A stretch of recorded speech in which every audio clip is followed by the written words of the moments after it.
battle in the Alps will decide the fate of Italia. Hey, how's it going? My name is Jackie Fish and welcome back to another Total War Rome 2 Divide et Impera head-to-head battle. This is taken from the head-to-head between me and Republic of Play, and this battle was a crazy one. As you guys probably know, would have seen from the beginning intro you guys just watched, the war is raging on between me and Republic of Play, but Grand Seleucid Empire is fighting hard against the mighty Carthaginians. On sea, the Carthaginians are staying true to their name and dominating the waves, destroying settlement after settlement as the Seleucid fleet rushes to rebuild to challenge what they can. And on land, the Seleucid forces march, hopefully to victory. We have delved deep into the Alps, looking to cut off the financial hub of mainland Europe away from the Carthaginians, and the Carthaginians have decided to try and put a stop to that in a pretty daring move, honestly. Instead of playing passive and just waiting for me to come to him, Darren has delved out, he's rode out to meet my forces in an epic 1v1, and yeah, this battle is going to be very, very interesting, because neither of our armies are particularly like super elite. Both of us have kind of like these weaker units. On my part, I have these, I think these are like Thracian warriors, maybe they even come from Galatia, I'm not too sure, but a big portion of my force comes from these forces right here. I obviously have the standard like elite pikemen and some, you know, pretty low tier slingers as well. These just normal Greek slingers, I believe. And I have some Thracian warriors, so not really the core of my Seleucid army that we know and love. It is still there, you know, I still do have elite soldiers. I have 2 units of my Silver Shield pikemen, or Bronze Shield pikemen, I think, actually. I'm not sure what ones they are, but either way, I've got 2 units of them. I have some of my elite Royal Guard right here. I have, yeah, some of the very, very, very heavy Seleucid infantry. But for the most part, I am lacking like the true quality of like an elite Seleucid army in this. But so is Darren. Darren is kind of got the same. He's got a few core units in his army, and then a lot of the rest of his forces are going to be made up of, you know, soldiers from Italy, soldiers from the Alps, and so on and so on, which is always really fun. You know, it's not like we're just playing like, you know, our best units against our best units. We both have a very varied force, and yeah, this is pretty crazy as well, because as you guys would have seen, if Darren wins this battle, the reason he went for this 1v1 is because if he wins this battle, he can then 2v1 my other army who is just out of range below this force in the Alps. And if he wins this battle and then obviously wins the other battle, the 2v1, he'll then basically have pushed the balance of power way back in his favor, because right now Darren is winning in on the Mediterranean, like handedly. He's ruining me, taking out Rhodes, Epos, and, you know, a name of other settlements. With his navy just kind of harassing me, causing severe economic damage. And then I am winning in like Greece. I've pushed Darren completely out of Greece, pushed northwards, doing a great job there. And then in Africa, we're kind of at a stalemate, neither side wanting to delve deep into the desert. So yeah, I mean, it's very, very even right now. And you know, these telling battles are going to really, you know, come up and basically define the campaign. Which is just so much fun, and I really hope so. At the moment as well, guys, I'll mention this, at the moment we are, you know, struggling to do this campaign because of all the crashes. If the crashes continue the way they are, we can't do this campaign, because we literally got through half a turn last episode in 3 hours. So unfortunately, you know, we're trying our best. We're hitting up modders and seeing if they can offer any solution. So hopefully we can get it fixed. But if it does remain to be this crashy, it's just I hate to say it, I literally hate to say it, but it is going to be the end of the campaign. But hopefully it doesn't come to that. I really, really hope it doesn't, because we've invested so much time. You guys have invested so much time into this campaign, and I would hate to have to end it. But we literally physically can't play if it's crashing at the beginning of every single battle, and then we don't even know when the battle is going to work. You know, last time we loaded a battle like 7 times before it even worked once.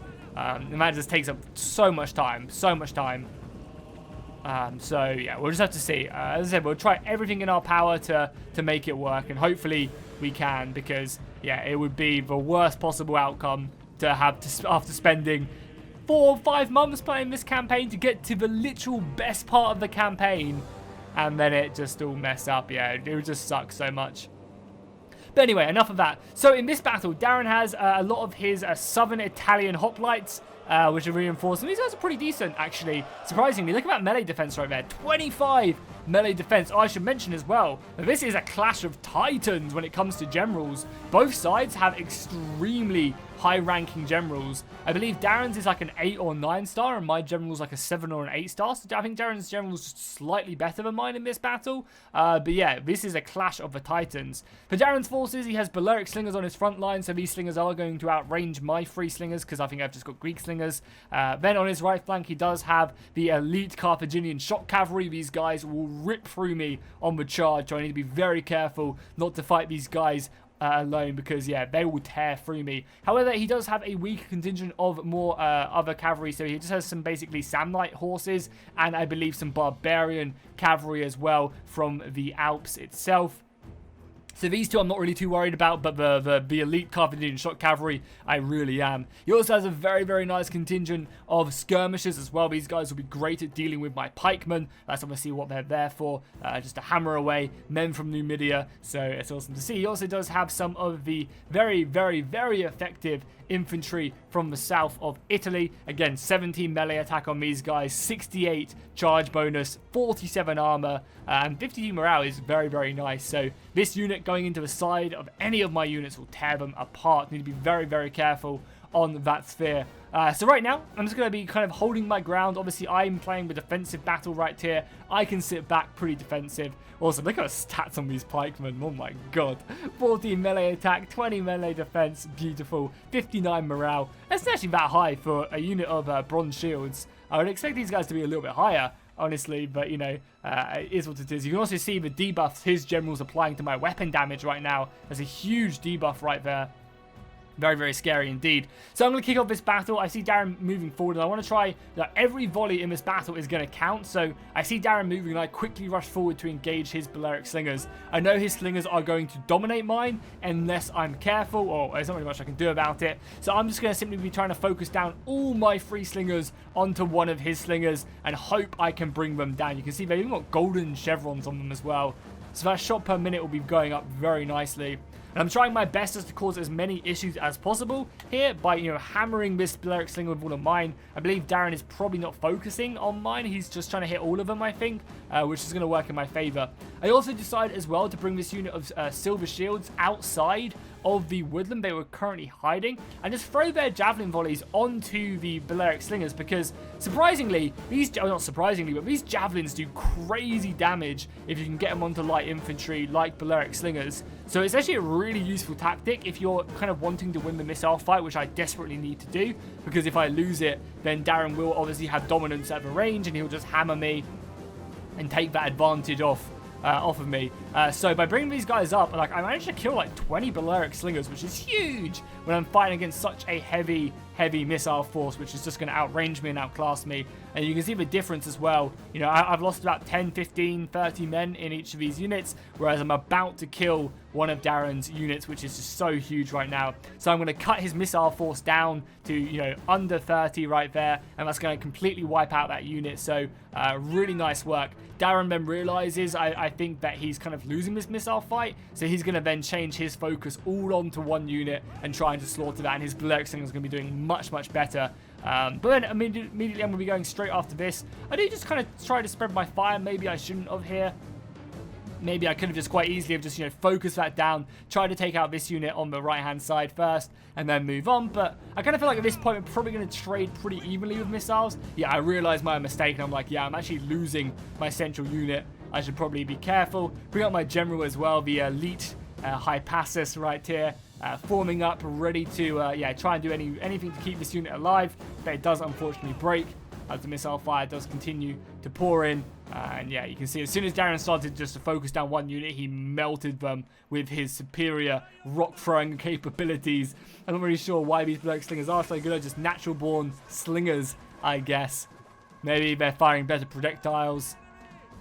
Who knows? But yeah, once again, Darren is just, you know, focusing down a large portion of my unit. Also, this unit slingers did actually come back, which was actually really nice, because it might not look like it, but I still know 50 rocks I'm throwing at my opponent.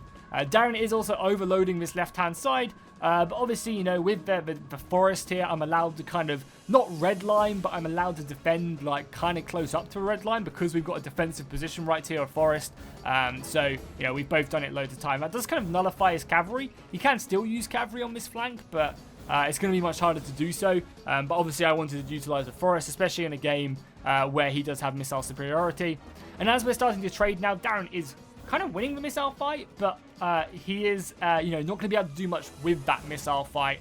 He's able to break my missiles, but I'm kind of almost trading with him, which was a huge, huge win for me. It really, really was, because if we had lost the missile fight, I would have had to have gone to him, and that would have, you know, pushed me off my hill. Darren probably would have just carried on retreating down the hill, and that would have been really, really bad. But luckily, you know, I managed to hold this quite nicely. And even though the missile fire is still not looking great, it's still, you know, trading. And that's going to prompt Darren in to push forward with his hoplites. And I am pretty scared of these guys because, again, my front line consists of 2 units of pikemen and then a bunch of these somewhat heavily armored, but not like super elite Thracian swords. And I haven't really used these guys. These guys haven't been too well battle tested, so I'm not sure like how much faith I can put into them. So right now, and they don't have javelins either, which was a big misfortune right there. Darren's going to quickly shift all of his cavalry to his right-hand side, trying to probably overload that, utilizing the space and moving around. And obviously, I'm going to follow immediately, matching his cavalry with my citizen horse. Pushing around, obviously seeing where they go. I feel like Bezos from Alexander right now. Bezos, encircle him. And Darren's going to push up his shock cavalry again. I don't want to engage him. This is a tactic I highly recommend everyone does when you're fighting an enemy force who's on the offense. Is just push their cavalry into yours, right? I don't want to fight. If I was to fight right here, and this is like a really good tactic for basically any total war right now. It's something really good to keep in mind. If I was to fight right here, if I was to charge Darren and take his kind of cavalry challenge right here, what would be happening is Darren could quite easily commit men to this because I'm fighting closer to Darren's force than I am my own, and he could commit infantry and reinforce with cavalry and javelins a lot faster than I could. I'd have to kind of fight through Darren's battle line to then get to this position. So by pulling back, I'm kind of drawing Darren in. I'm, you know, kind of encouraging him to go deeper as my battle line pushes up. And as my battle line pushes up, I'm basically cutting off more and more reinforcements. You can already see that I have Thracian warriors here. I have my citizen cavalry, and this was a huge determining factor in this battle right here, is I managed to charge his shock cavalry. He kind of just about managed to charge this cavalry right here. Into me, but the other one didn't move. I managed to catch it standing still, which was huge. This is shock cavalry. It needs to get that charge off. It needs to smash into my battle line and carry on going. And I completely nullified that, which is amazing. Obviously, these are still very, very elite horses, so they'll fight hard on, but that's definitely put the battle way into my favor. Darren immediately starts to come through with some of his lighter cavalry, seeing that I've committed a huge amount of my horse here, but luckily I kept 2 back in reserve, and I really cannot afford Darren to come around and envelop me. He obviously has a clear advantage over on this right flank, obviously going to outflank me quickly and efficiently. But I just throw my cavalry in as fast as I can. I also have a unit of my own pelters here, and immediately these guys focus down that general. If I can cut the head off the snake, that'd be amazing. Even if I can just kill this general and lose a battle, that is still absolutely huge, because again, this is like a 10-star general. I think it's like a 9-star or an 8-star general. So, you know, if I'm going to lose my general, I'm bringing you down to the depths of the abyss with me. And I'm really happy right now. The fight's going pretty well. I'm getting some of my more Thracian shock infantry right into the rear of his battle line, which is exactly what I want to have happen, pinning these guys down. However, Darren is going to try and pull through and get onto my missiles. Luckily, these pelters are pretty decent in melee combat. They're getting some good javelin throws off as well, just bringing down this general's HP, which is huge. Because as I said, if I kill the general and keep my general alive, there's definitely a possibility that I will win this. Darren's obviously playing the smart move though, just kind of being quite standoffish with his hoplites against my pikemen. I bring the pikes forward, but Darren is just going to back off and kind of bring me into no man's land. I can either really advance my center and then he kind of just abuses it and charges me down, or vice versa. And just doesn't do too well. So yeah, like I can't really commit to these like huge engagements, and if Darren just keeps backing up, it leaves massive gaps in my center. I've also got a unit of my barbarian infantry going up against his Samnites, or his southern Italian infantry. I'm not even sure how well this fight goes. No, yeah, it looks like these guys are ripping me apart. I've already lost 8 men, 10 men, and he hasn't lost a single soldier yet. Yeah, these Apulians are amazing. They really are a staple of his mercenary force. Yeah, they're slaughtering me. But I do have on my left-hand side a unit of my Silver Shields. And even my Silver Shields are kind of struggling. Obviously, they got attacked in the back a little bit, but not really. Yeah, even my Silver Shields are struggling to beat these guys 1v1s. Oh my god, they're amazing. Such a good unit, and that's why it's so important I win in Italy. Because if I can win in Italy, Darren doesn't have access to these guys anymore. Which is just absolutely amazing. It really, really is. Absolutely crazy good. So again, these Peltis are going to be pushing forward. And I'm just going to try and pull these guys off because I managed to bring in more cavalry to engage these guys. And I want to pull back the Peltis because if a Peltis can throw a volley of javelins onto Darren's general, it's going to really, really take them down. And again, this battle is stressful right now, you know. This is such a crucial battle for both sides. I'm kind of happy with how the cavalry fight is going. You can see I am winning this 160, and I've barely lost a single citizen cavalry. You know, when the shock infantry doesn't whittle down the numbers, that's huge. And also I have some Thracian warriors in here as well, helping out my horses. Again, really dominating the cavalry fight. But if we take a look on the right hand side, Darren is doing an amazing job of completely demolishing me. As I said, these Cordani Orca are really just not faring well whatsoever against Darren's heavier swordsmen. Even though they're trying. And we are fighting in the woods as well, which would be pretty beneficial for me. But still not enough. And once again, Darren's just going to back out and just hammer me with his Numidian javelinmen right now. These guys are just throwing javelin after javelin. Nothing I can do besides take this javelin fire. I do reinforce with some Thracians, but struggling. And here we go. Darren is going to pull through with his general right now. Try and bring him around. Maybe try and cause a rear charge into one of these battles. They're going to be struggling indeed. I also have my general engaged against one of his heavier kind of melee horses. So again, pretty risky. But I mean, look at that. Look at how heavily armored my general Seleucid cavalry are. True cataphracts from the east. Indeed, they look amazing. They really do. However, I'm not going to let Darren escape right now. I see him kind of trying to recharge me, and I know that he does have slow front lines. Like, these hoplites are not going to be fast. So I'm just going to pull everything back and basically funnel his men in, throw javelins at him, chase him down with cavalry. I know I have more horses over here, but I can just fall back, and you can see the hunt is on. If I can kill this general, that's going to be a big morale shock to his army. And also, you know, we just managed to kill a level 9 general, or a level 8 general. That is huge. And as you can see, I'm not letting him escape, bringing back more cavalry to pursue him. Dan's going to get a really nice volley off of javelins onto my general, bringing him down below 90 men. But immediately as he pulls back his general, I'm going to go in, and there you go. Darren's general does get slain. My charge comes in, cutting his retreat off. And that is going to be one of Darren's main generals slain this day. I dropped my war cry just looking to break him, have him slain.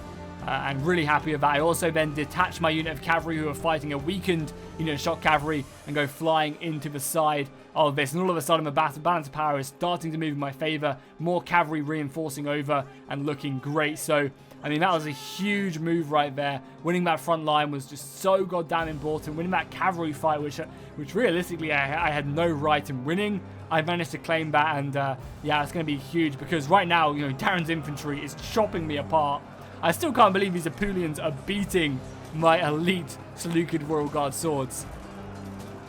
They're just that goddamn strong.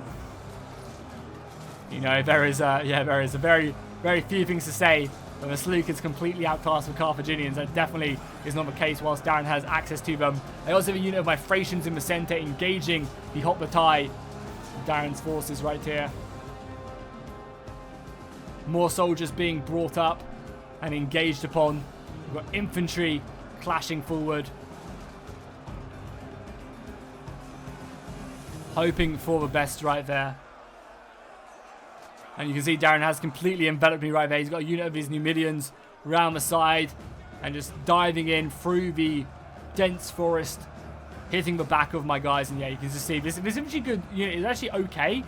They can do decent, but against Darren's heavier infantry, they just slaughter me. But I've been able to rack up the left flank, kill the rest of his cavalry, and now my horses, led by the Grand General himself, coming over the hill, ready to push down, seeing the battle unfold in front of his eyes, cheering the victory is within our grasp. Our killing blow, not killing blow, but our first blow to Italy is going to be huge. This is going to give me entrance into the Alps. Now, don't get me wrong, Darren still has at least 2 armies in Italy from what we've seen.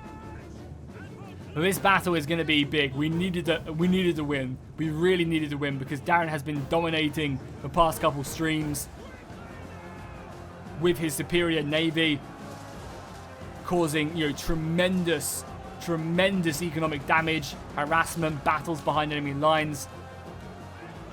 And we needed this win in the north. You can see things are looking very, very good for us right now. We can now use our cavalry now that Darren has 0 horses left. We can now just move around and do what we do best. Charging into his men from the side, trying our best to break them. But even still, even rear charges, this unit is completely enveloped of hoplites and they're still holding. There's 56 morale bows, that's obviously one of the reasons why. Really, really good stuff. Just completely enveloping that unit. And doing some serious, serious damage.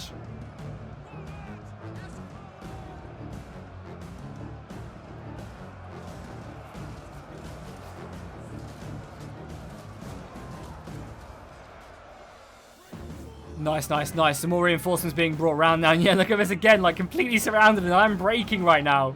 These hoplites are such a strong unit. Even when enveloped, they can hold firm pretty quickly. I'm going to continue to hammer an anvil. Dan's going to continue to move around, but I'm going to get a nice charge off into the side of these Apulians. Hopefully do some good damage to that unit. More cavalry coming in. Once again, hitting that unit. My silver shields as well are being hit from multiple sides, but luckily they are silver shields down to 74 men. I think they're very close to breaking. Yeah, their morale isn't looking good. I get a nice rear charge though into these hoplites. But yeah, if he managed to open up another flank against me, that'd be looking very good. Not looking very good for me. But luckily with my cavalry coming in, another charge. Just coming over to rear charge. I've got this unit surrounded and they're still holding. But at this point, that's to kind of be expected at this point in the game, This is turn 160 something. We have very elite men.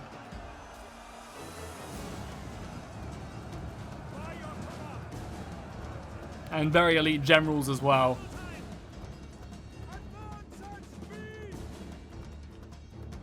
Cool, and I managed to break this lot, so I'm then just chasing down a few dead as I clear up the rest of the infantry. But yeah, as you can see, victory is at hand. We managed to claim this one, and it was huge, because if we lost this one, we would have lost 2 armies in the north of Italy. Darren was already winning the Mediterranean. He holds Rhodes and Epos, and he took Tyros from me. He's doing decent in Africa. We're kind of a stalemate at the moment, but he's taken Cyrene from me in Africa, pushing that balanced power back into his favor there slightly. So we just needed this. We really did. Winning this battle allows us to then consolidate our forces in Thrace and the Illyrian coast, and allows us to really start putting pressure on him, because I can only imagine that Italy is making him a bunch of money. If we can delve deep into that, not only can we possibly cut off his economic powerhouse from Italy itself, not only can we cut that off, but we can also hopefully cut off the Apulian infantry, which you guys saw how devastating they were in this battle. And really, it's just a waiting game, now. If I can slow Darren's fleet up in the Mediterranean, which I think I will be able to do, maybe, I don't know. If I can slow up his navy, stop his harassments on my coastlines, if I can stunt his assault in Africa, that's going to be useful. And I think, if I can push into Italy, it's going to force him to have to be a lot riskier in Africa. He's either going to have to pull men from Africa to defend Italy, or he's going to have to just go hard in Africa and be like, well, I've lost in Italy. Obviously, he hasn't lost in Italy. He's only lost 1 battle here, But if I can continue to reinforce and push more men in and start taking settlements, then hopefully that can force him just to, realize that okay, I have to be riskier in Africa now. I have to just go for it. I have to push on Alexandria because soon enough he's going to have the whole of Italy, and if I don't, then I just lose the game. So yeah, it's really exciting. I'm so hoping we can get these crashes fixed, because really we are the best part of the campaign, hands down the best part of the campaign, and it would absolutely suck to lose all this progress, not only for us because we're enjoying it and it's the best part, but also for you guys. I'd hate to have you guys invest so much time into the campaign just to have it fucked up like this. Excuse my French. But yeah, hopefully you guys enjoyed this one. Make sure to drop a like and a comment if you did. You want to take a look at the kills as well. Yeah, here we are. Look at the generals as well. Ampermas with doing pretty decently. The citizen cavalry doing amazing. But the reason these kills are kind of inflated, they did really good against Darren's shot cavalry because I got the charge off and he didn't. He was standing stationary, and I have infantry reinforcing way quicker than him. But also they chase down a lot of infantry and stuff like that as well, so that's why their kills are looking this crazy. Yeah, you can see here's Apulian swords. I mean, not doing that crazy, but they were definitely killing my men. They were fighting silver shields, so that's kind of the reason why they were trading. And then obviously I had cavalry rear charging. My slingers, I mean, his Balearic slingers doing amazing, but luckily my slingers held their own, which was important. Yeah, I mean, this infantry kind of is what it is. It's not really going to be a super killing force, but yeah, it's kind of there just to buffer up this army and keep it nice and sturdy, for sure. So yeah, as I said, hopefully you guys enjoyed. Drop a like and a comment if you enjoyed, guys. Consider supporting me on Patreon, and obviously becoming a member of the channel as little as $2, and it's a great way to help support the channel. And I'll see you guys in the next one.